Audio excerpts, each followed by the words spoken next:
I've been puzzling over something all weekend, Rupert, which feels like a fairly elementary question that I should really have sorted out at the first satsang, so I've resisted asking it. It's to do with the term awareness. And it's to do with some of the questions that have been asked yesterday, and I think perhaps the day before, about what happens to consciousness when we die, what happens when we faint, what happens in deep sleep. And I know when you answer this question, so I've heard you deconstruct it effectively by saying there is no discontinuity because there was never really continuity in the first place. Continuity is something that belongs in time. And that has worked for me, but it doesn't, my mind is sort of, it's like snagging on a thread now. There's a little kind of hook that I can't quite put to sleep, and it's to do with the term awareness, which to me means being aware of something, or being aware. Being aware, not necessarily being aware of. Yes, this is where I'm puzzling. This is where the tripping point is. So the suffix ness on the end of a word means the being, the state, or the presence of. Yes. Happiness. Yes. The presence or state or being of happy. Yes. Of being happy. Yes. So awareness means the presence of that which is aware. Yes. Yes. So being and knowing, ness and aware, are contained together in the word awareness. Awareness equals knowing plus being. Yes. Consciousness plus being. Yes. So that sorry, Rupert. And that is what the reason why that term is given as a synonym for I is because the very first thing we know about ourselves, before we know anything about an apparent mind, body or world, is that I am. That is everybody's primary experience. I am. All 7 billion of us know that. Yes? Yes. And how do we know that I am? How can we be so sure that I am? Because we know that I am. Yes? Yes. So I am, but I also knows that I am. Yes. Yeah. So in I has these two essential qualities to it. Mm-hmm. I am present, there is being, but I am also knowing or aware. Hence I is another name for the presence of that which is aware. Being and knowing, sat chit, is what is called I. Mm-hmm. Okay, so now the puzzle where's arises. the problem? The problem arises, and it might be that you again say it's when I'm waking from deep sleep, and there is a sense in a second of, oh, I'm becoming aware. Okay, but Or even if I can just sorry, go on. say that I know that sometimes you say, well, did you have the experience of being unaware? To which I would have to truthfully say no, Yes. almost by definition. But it doesn't quite put that away for me. Somehow, there's a sense of I have a deep conviction that I am ever present awareness, and yet I also. Where does that conviction come from? Is it a belief, or does it come from your experience? It comes from my experience, except for when I'm returning from very deep sleep. Okay, When that's fine. So you say, except for when I'm returning from deep sleep. Yes. Now, tell us about your experience of deep sleep. You have the experience of returning from it, Yes, this is what I thought you'd say. This is the problem I have, because I don't have an experience. But you can't say, if I say I came back from America last week, and then you ask me, well, tell us about America, and then I say, well, yes. I don't have I've never had the experience of America. Yes. How can I claim that I came back from America? I knew you'd say this. I knew you'd say this. And yet it doesn't satisfy me, because it's not like going to America and having an experience with a recollection. There's a sense of... You see, again, I have to use concepts like, the continuity of the life that I've lived thus far, in which there seem to be periods when there isn't awareness. Okay, so you say there seems to be periods where there isn't awareness. Mm. Now, let's try to find out if that is a belief or an experience. I'm pretty certain it's a belief. But pretty certain is not good enough. No, I can imagine. You have to be absolutely certain that it's a belief and not an experience. So let's explore that little bit that only makes it pretty certain. Because as you rightly say, it's not quite enough just to be pretty certain. So you say,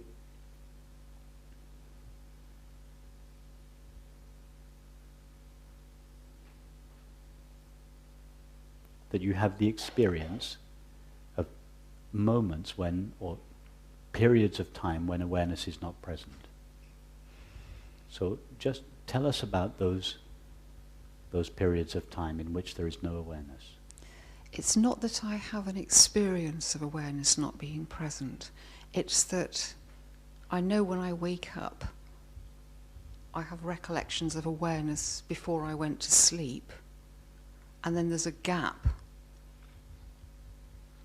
Is it that I'm simply not... Who says there is a gap? What is it that says there is a gap? Thought. Yes, if you like. Okay. Now, where was thought during that gap? I was thought during that gap.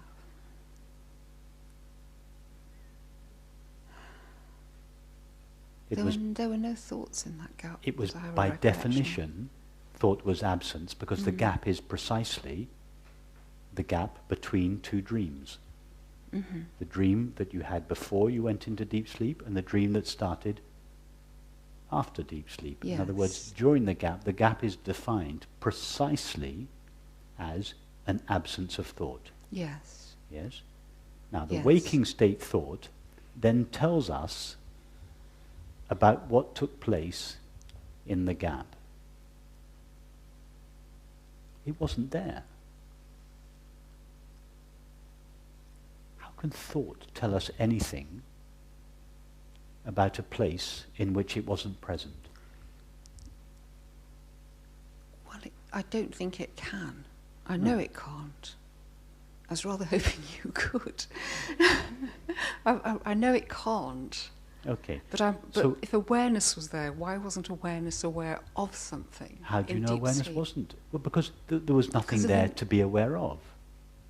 Oh, this is It what was I just need itself. So when awareness, and when there's no thoughts for awareness to be aware of, it's simply aware of it. Yes, but it's not aware of itself, like a subject being aware of an object. Yes. Just by being itself, because it is made of awareness, just by being itself, Yes. it is aware of itself. I see. It's not aware of itself as something. Yes, I see. So it's not aware of itself. Yeah.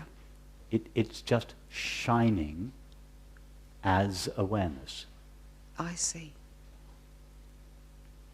I see.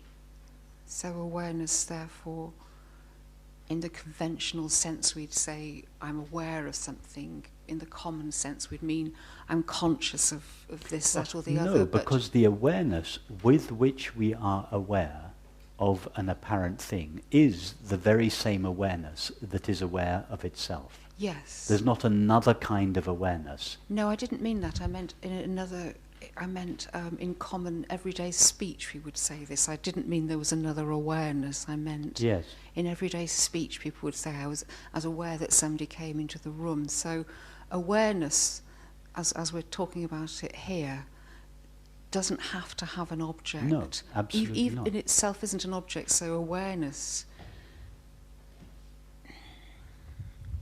Yes, I'm grasping it now. Yes, I'm pointing yes. in the right direction too.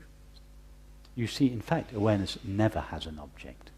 But as a concession to the belief that there are objects, we can say that awareness is sometimes aware. There's sometimes awareness with objects, Yes. and sometimes awareness without objects. Yes. But we cannot remember, the mind cannot remember or recollect the times when there is awareness without objects, because the mind can only know or remember an object.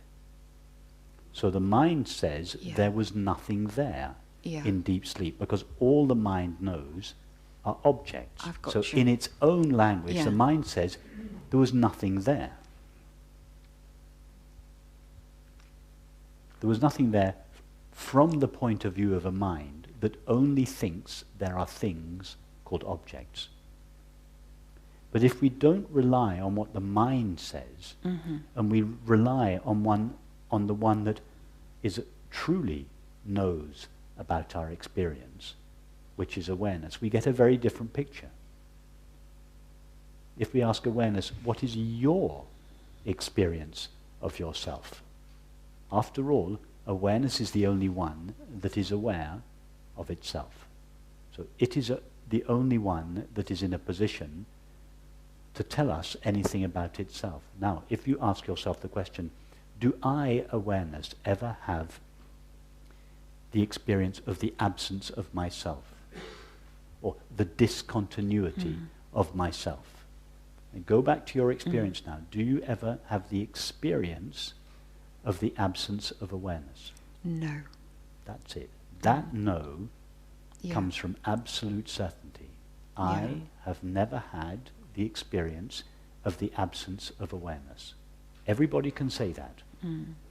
Not just those of us interested in non-duality, but all 7 billion of us, if we're honest, has to admit, I have never had the experience of the absence of awareness. Because if I do claim the absence of experience as an experience, something must have been there to witness it. What would that something be? It would be awareness. Nobody has ever had or could ever have the experience of the absence or discontinuity of awareness.